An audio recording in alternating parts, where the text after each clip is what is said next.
In this video, I'll be showing you how to use NFC on iPhone. But anyways, getting into it, you can do this on literally any iPhone you have. But what you're first going to need is the Shortcuts application, which for me is right here. But if you don't have it, go ahead and download it from the App Store because it should be available. But on many iPhones, especially the recent ones, it's going to be downloaded automatically. So go over to your Shortcuts app.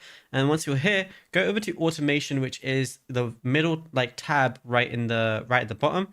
And then you're going to see New Automation as one of the options.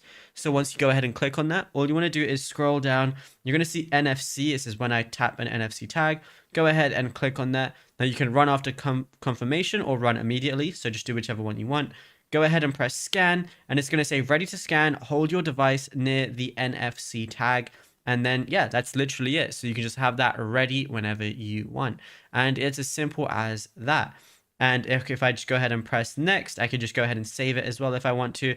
And then you'll be good to go. Now, if you found this video helpful, be sure to drop a like and subscribe. And be sure to check out all our other tutorials that we've been posting on the channel as well.